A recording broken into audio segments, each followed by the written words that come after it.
Hello, I'm Richard Gizbert, and you're at The Listening Post. This week, Virginia Tech and the news channel that refused to play the killer's video. A first for The Listening Post, a cartoon fable on modern media.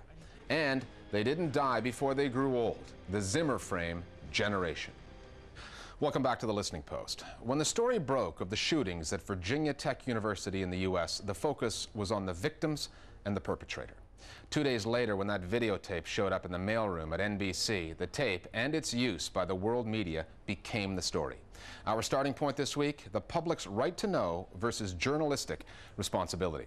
And did news organizations do the right thing by giving a mass murderer the platform he wanted? That's all in this week's News Divide.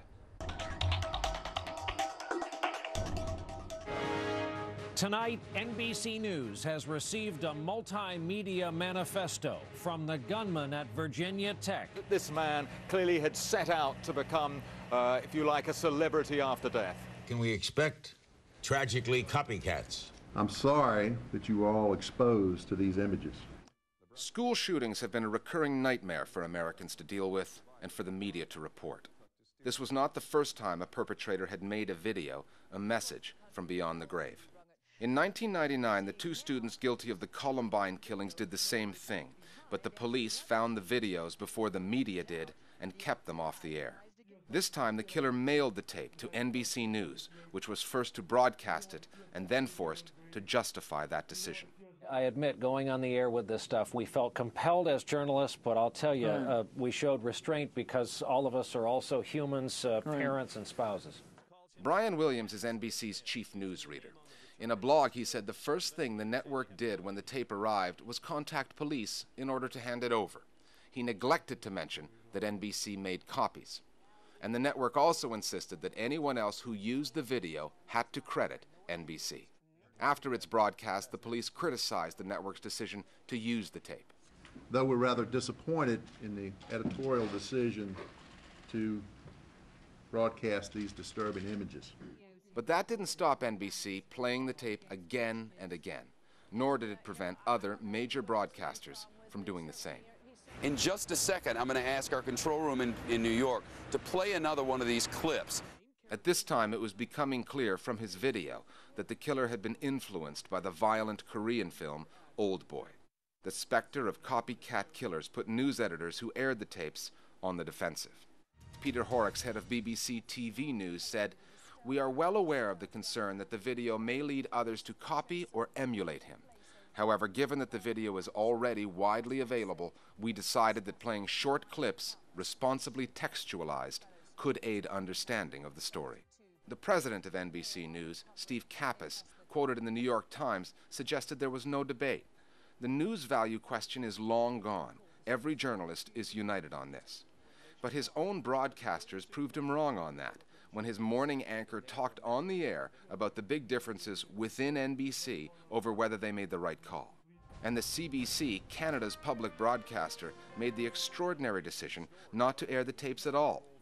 There has been a lot of study and a lot of evidence that suggests that this kind of rebroadcast of self-indulgent, meaningless material from, what clearly was a mentally disturbed individual who became a deranged killer, brings no meaning to the story. And it didn't warrant the kind of airtime it got because it undoubtedly, and I suspect we'll see this in the weeks or months or years ahead, it will trigger, and it most likely will trigger among similarly deranged people the same idea. This is their 15 seconds of fame, and my God, look what kind of attention this guy got.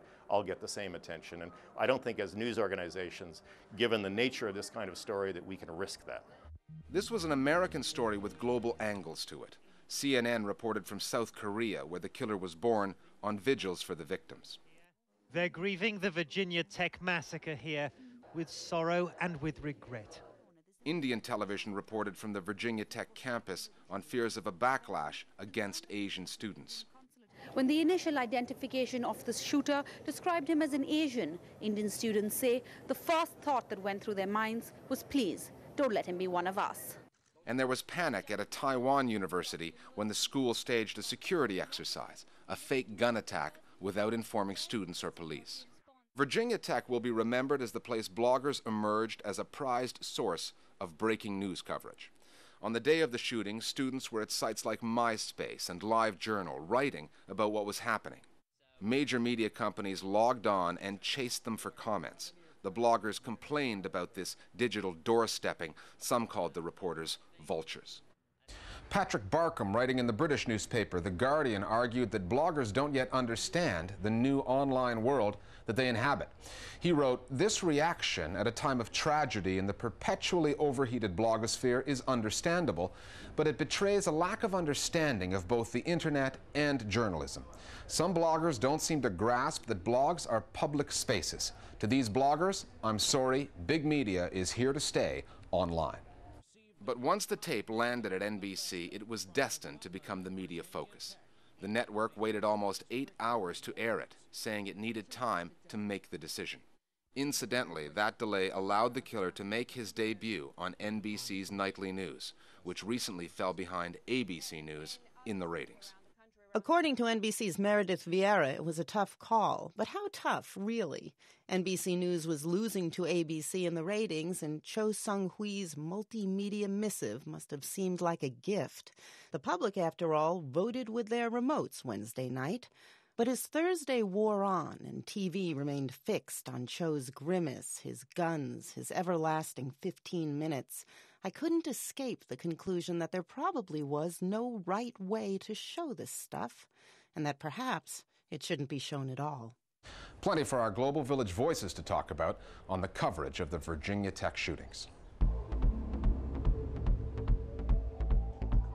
Part of me thinks, you know, we really shouldn't be giving it this much attention. And I don't mean to be insensitive, but sometimes I feel like by making all this controversy around it, we're sort of giving this kid what he wanted or what he thought he wanted. The fact that the media has made use of personal MySpace pages and so on is absolutely immoral. But I think obviously it's important, it's highly important for the media to inform. But there's a difference between informing about the facts and the backgrounds and the causes for these events. However, we don't need the personal backgrounds of all of the victims involved because it's irrelevant. I think the main difference between, say, US, European coverage and the South Korean coverage is that our coverage doesn't concentrate on the fact that he was, or European coverage doesn't concentrate on the fact that he was a South Korean. It was that he was a deranged student with psychological problems, and could this have been prevented, and what measures were taken and who is responsible. Whereas the South Korean angle does look at that, but it also concentrates on the fact that he's a South Korean and what impact will it have on the South Korean community in America. If you'd like to be part of the mix here at The Listening Post as one of our Global Village voices, just email us at listeningpost@aljazeera.net. You have the technology, it's easier than it looks, and it'll give you a platform to vent over the media. Our state-run television segment this week comes from the U.S. Did you know that the Pentagon has its own channel? It's a 24/7 service aimed at a focus group of 2.6 million members of the armed forces who, as we know too well, are spread far and wide. Featuring shows like Around the Air Force, Army News Watch, and America Supports You, it's a channel that, like its target audience, is on a mission.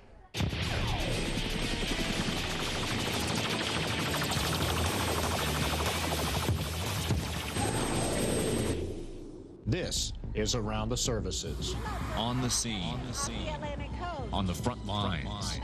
With stories of servicemen and women who fight for freedom every day. Check out missions around the world. And never forget, America supports you. We deploy teams of reporters around the world to bring home stories that matter to you. This flag waves and the race begins. This flag waves and the race ends. But because of you, this flag will always wave.